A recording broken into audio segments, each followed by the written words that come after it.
Assalamualaikum warahmatullahi wabarakatuh. Selamat pagi anak-anak. Bagaimana kabar kalian? Semoga kita selalu dalam keadaan sehat walafiat. Dan salam juga buat keluarga dan semua di rumah. Salam sehat dan bahagia selalu. Baiklah, kembali kita melanjutkan materi pelajaran kita kelas 7 untuk SMP dan MTS. Adapun materi kita pada kesempatan hari ini adalah menyimpulkan isi teks laporan hasil observasi. Nah, anak-anak, Ibu akan ingatkan kembali tentang materi kita sebelumnya. Pada pelajaran yang lalu, kita membahas tentang struktur dan aspek kebahasaan teks laporan hasil observasi.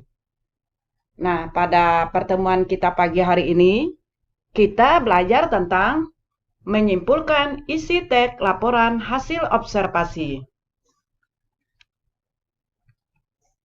Sebelum kita melanjutkan materi ini, alangkah baiknya Ibu akan menyampaikan kompetensi dasar kita, yaitu 4.7, menyimpulkan isi teks laporan hasil observasi berupa buku pengetahuan yang dibaca dan didengar. Adapun tujuan pembelajaran kita, setelah mengikuti seluruh rangkaian kegiatan pembelajaran, maka diharapkan siswa mampu menyimpulkan isi teks laporan hasil observasi dan menelaah bahasa teks laporan hasil observasi.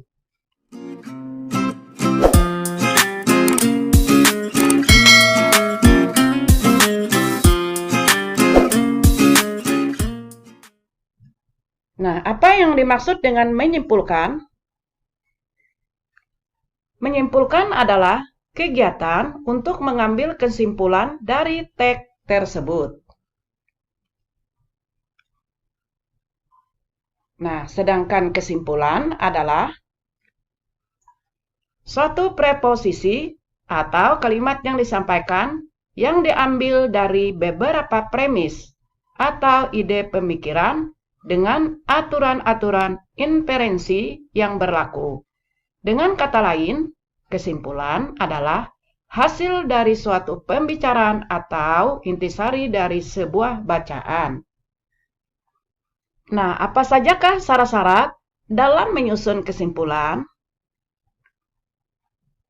Adapun syarat-syarat menyusun kesimpulan yang pertama adalah merupakan kalimat umum dari kalimat fakta sebelumnya. Yang kedua, terkandung ide pokok pada teks tersebut. Dan yang ketiga, bersifat singkat, padat, dan jelas, juga mudah dipahami. Nah, lalu apa tujuan kita membuat sebuah kesimpulan?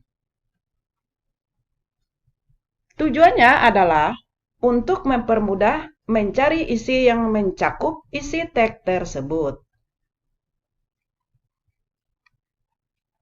Nah, anak-anak, adapun langkah-langkah dalam kita menentukan gagasan pokok pada teks laporan hasil observasi adalah yang pertama, mendaftar kata-kata kunci pada teks. Yang kedua, memetakan bagian-bagian pada teks hasil observasi. Yang ketiga, memetakan paragraf atau pemilihan kalimat utama dan penjelas. Dan yang keempat, menentukan kalimat utama. Kelima, merumuskan inti kalimat utama. Nah, inilah langkah-langkah apabila kita ingin menentukan gagasan pokok pada teks laporan hasil observasi. Seorang pengamat juga perlu memperhatikan langkah-langkah penting sebelum melakukan observasi. Langkah-langkah tersebut berguna agar kegiatan observasi berjalan terarah dan runtut. Hasil dari kegiatan observasi dapat dijadikan panduan dalam menyusun teks hasil observasi. Panduannya yang pertama adalah rangkuman teks laporan hasil observasi. Teks laporan hasil observasi biasanya disajikan dalam bentuk panjang. Oleh karena itu, teks laporan hasil observasi harus dirangkum terlebih dulu sebelum disampaikan kepada orang lain. Rangkuman atau ringkasan.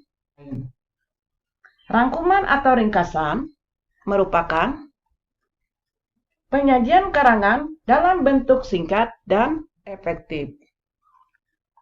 Bentuk penyajian yang singkat mempermudah seseorang yang ingin membaca teks laporan hasil observasi. Meskipun disajikan dalam bentuk pendek, pembuatan rangkuman harus memperhatikan teks aslinya. Kalimat yang tercantum dalam rangkuman harus dapat mewakili teks aslinya. Nah, anak-anak, langkah-langkah yang dapat dilakukan untuk membuat teks laporan hasil observasi adalah sebagai berikut. Yang pertama, mencatat teks yang akan dirangkum dengan teliti. Yang kedua, mencatat pokok-pokok gagasan yang menjadi inti. Yang ketiga, merangkaikan kembali inti teks dengan kalimat sendiri. Yang keempat adalah menyunting rangkuman baik dari segi isi maupun bahasa. Lalu bagaimana cara kita menyusun teks laporan hasil observasi? Nah, adapun penyusunan dalam teks laporan hasil observasi terdiri dari yang pertama,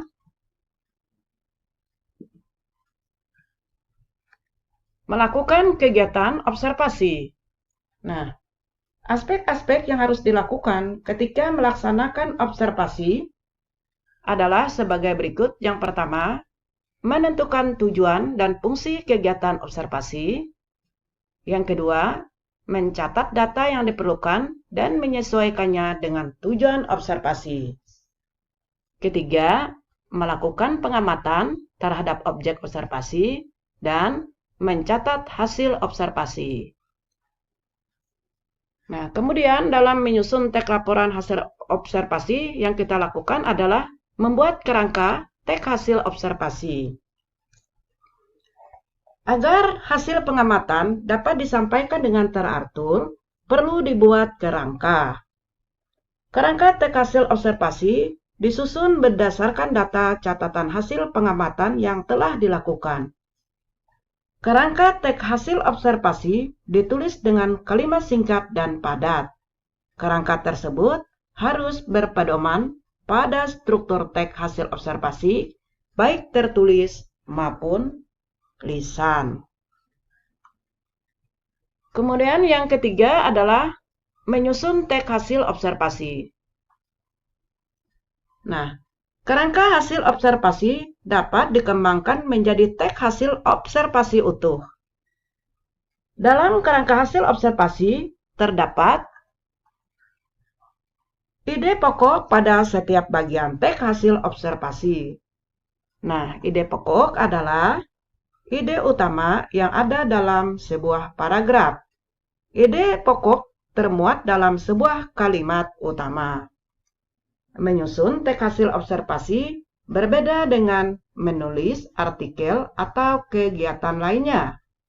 Menyusun teks hasil observasi pada prinsipnya menyusun kembali hasil kegiatan, pengamatan, atau penelitian secara runtut berdasarkan fakta.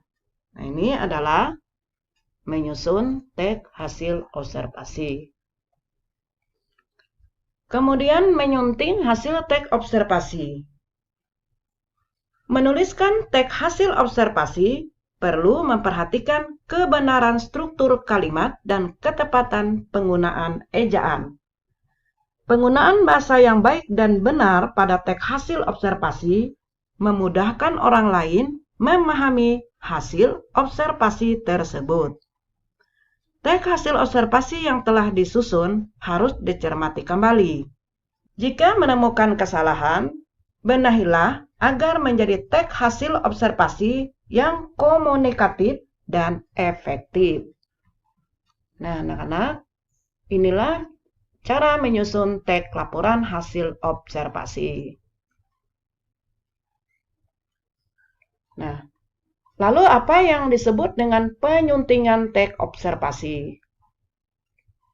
Penyuntingan adalah kegiatan proses cara pembuatan menyunting.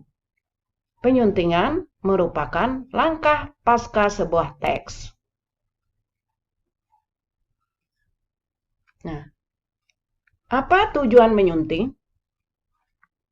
Tujuannya adalah untuk memperoleh tulisan yang baik. Nah, lalu apa saja kegiatan-kegiatan saat kita menyunting? Adapun kegiatan-kegiatan saat kita menyunting adalah yang pertama, membaca, mencermati, menambah atau mengurangi isi teks. Selain itu, kita memperbaiki kesalahan kebahasaan dan unsur-unsur yang kurang tepat dalam teks. Nah, anak-anak, inilah tentang menyimpulkan isi teks laporan hasil observasi. Nah, ini ada soal, anak-anak. Kalian kerjakan, yaitu bacakan soalnya. Bagaimana langkah-langkah dalam menentukan gagasan pokok pada teks laporan hasil observasi? Ibu bacakan lagi. Bagaimana langkah-langkah dalam menentukan gagasan pokok pada teks laporan hasil observasi? Selamat bekerja, semoga sukses selalu. Nah, anak-anak, demikianlah yang dapat Ibu sampaikan. Salah hilap, mohon maaf. Terima kasih atas perhatiannya. Semoga bermanfaat. Ibu akhiri.